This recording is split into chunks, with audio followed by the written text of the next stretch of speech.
નમસ્કાર દર્શક મિત્રો, હું ડોક્ટર કૌશલ પટેલ, આર્થ્રોસ્કોપી સર્જન રાજકોટથી આપણા પેશન્ટ અવેરનેસ સિરીઝમાં બધાનું સ્વાગત કરું છું. આજની આપણી ચર્ચાનો વિષય પીસીએલ એવલ્ઝન ઇન્જરી. તો ચાલો આજના આપણા આ વિડીયોમાં આપણે આ ઘૂંટણના એક લિગામેન્ટની એવલ્ઝન ઇન્જરી શું છે તેના વિશે સંપૂર્ણ માહિતી મેળવીએ. પીસીએલ ઉપર એટલે કે પોસ્ટિયર ક્રુશિયેટ લિગામેન્ટ ઉપર આપણે આની પહેલા પણ ઘણા વિડીયો બનાવેલા છે. પીસીએલ એટલે કે પોસ્ટિયર ક્રુશિયેટ લિગામેન્ટ કે જે ઘૂંટણના પાછળના ભાગે આવેલો અને ઘૂંટણના ચારેય લિગામેન્ટમાંથી સૌથી મજબૂત એટલે કે સ્ટ્રોંગેસ્ટ લિગામેન્ટ છે અને તેની ઇન્જરી ખૂબ જ રેર જોવા મળતી હોય છે. તો આ પીસીએલ એવલ્ઝન ઇન્જરી એટલે શું?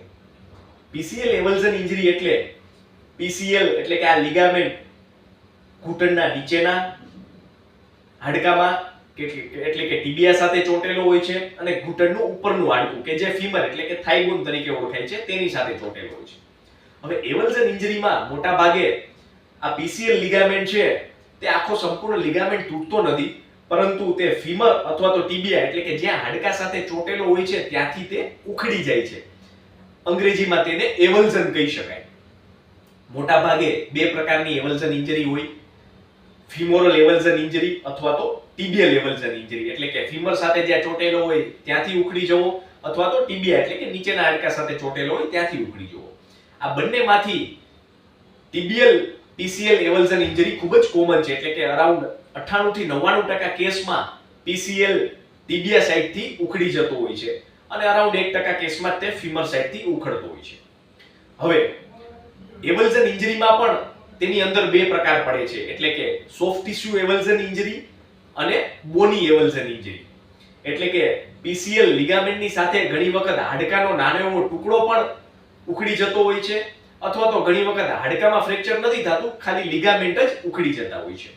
આમાં પણ બોની ટીબિયલ પીસીએલ એવલ્ઝન ઇન્જરી ખૂબ જ સામાન્ય છે. એટલે કે જ્યારે પણ પીસીએલ ટીબિયામાંથી ઉખડે છે ત્યારે પોતાની સાથે ઘણી વખત હાડકાનો નાનો એવો ટુકડો પણ સાથે લઈને ઉખડતું હોય છે. તો આ બોની ટીબિયલ પીસીએલ એવલ્ઝન ઇન્જરી તરીકે ઓળખાય છે. તો આજે આપણે તેના વિશે જ સંપૂર્ણ વાત કરવાના છીએ. સામાન્ય રીતે જેમ વાત કરી કે બોની ટીબિયલ પીસીએલ ઇન્જરી એટલે કે હાડકાનો થોડો ટુકડો પણ પોતાની સાથે ઉખડે છે. મોટા ભાગે આ ઈજા કોઈ રોડ ટ્રાફિક એક્સિડન્ટ અથવા તો વાહન અકસ્માત દરમિયાન થતી હોય છે. ઘણી વખત દર્દી ઊંચાઈએથી પડે અને જ્યારે આ નીચેનું ટીબિયા હાડકું જમીન ઉપર અથડાય પહેલા તો ત્યારે આ નીચેનું હાડકું પાછળ ખસે છે અને તે લિગામેન્ટની સાથે હાડકાની કણી પોતાની સાથે ઉખાડીને પાછળ ખસી જતું હોય છે. તો આ રીતે બોની ટીબિયલ પીસીએલ એવલ્ઝન ઇન્જરી થાય છે. સામાન્ય રીતે આ ઇન્જરી પછી દર્દીને ઘૂંટણમાં દુખાવો અને ઘણી વખત ઘૂંટણમાં સોજો પણ આવતો હોય છે, કારણ કે જ્યારે હાડકું પોતાના નોર્મલ હાડકામાંથી ઉખડે છે ત્યારે તેમાંથી લોહી નીકળે છે અને લોહીનો ભરાવો થાય છે. તો દર્દીને દુખાવો અને સોજો. અને ત્રીજું મહત્વની કમ્પ્લેન્ટ, ઘણી વખત દર્દીને જમીન ઉપર પગ મૂકવામાં તકલીફ પડતી હોય છે, પગ ઢચકાઈ જતો હોય છે. તો જ્યારે પણ આ પ્રકારે ઇન્જરી થાય ત્યારે સૌપ્રથમ દર્દીનો અમે એક્સરે, અને જો એક્સરેમાં હાડકાનું ફ્રેક્ચર જોવા મળે તો તેમનો તરત જ એમઆરઆઈ કરાવતા હોઈએ છીએ, કારણ કે પીસીએલ ની જે બોની એવલ્ઝન ઇન્જરી છે તેની ઇમિડિયેટ સારવાર જરૂરી હોય છે. એક્સરેમાં તે હાડકાનો પીસ ઉખડેલો છે કે નહીં તેની માહિતી મળે છે અને સાથે સાથે જો બીજા કોઈ સ્ટ્રક્ચરમાં એટલે કે બીજું કોઈ હાડકામાં ઇન્જરી હોય તો તે ખબર પડે છે. હવે એમઆરઆઈ માંથી બે વસ્તુની માહિતી ખૂબ જ જરૂરી હોય છે. એક કે જે ટુકડો ફ્રેક્ચર થયેલું છે તેનું ફ્રેગમેન્ટ એટલે કે તેનો ડાયામીટર, તેની સાઈઝ કેવડી છે, અને બીજું કે લિગામેન્ટમાં કોઈ ઇન્જરી થયેલી છે કે નહીં તે. કારણ કે ઘણી વખત પીસીએલ ની બોની એવલ્ઝન ઇન્જરી સાથે જો પીસીએલ ના લિગામેન્ટમાં પણ ઈજા હોય તો તેને આખું ટ્રીટમેન્ટ ચેન્જ થઈ જતી હોય છે. પરંતુ આજે આપણે ખાલી જે બોની એવલ્ઝન ઇન્જરી હોય છે તેના વિશે જ વાત કરવાના છીએ. હવે એમઆરઆઈમાં ફ્રેગમેન્ટની સાઈઝ એટલે કે કેટલો ટુકડો ઉખડેલો છે, ઘણી વખત 10 થી 15 mm જેટલો ટુકડો આખો હાડકામાંથી ઉખડી ગયેલો હોય અને તેનું પ્રોક્સિમલ માઇગ્રેશન થયેલું હોય એટલે કે તે અંદર સાંધામાં ખેંચાઈ ગયેલું હોય તો તે પણ આપણને જોવા મળે છે. પરંતુ મોટા ભાગે આ એવલ્ઝન ઇન્જરીમાં લિગામેન્ટમાં ઈજા થતી હોતી નથી. સામાન્ય રીતે આ ઈજા 20 થી 40 વર્ષના દર્દીઓમાં જ જોવા મળતી હોય છે.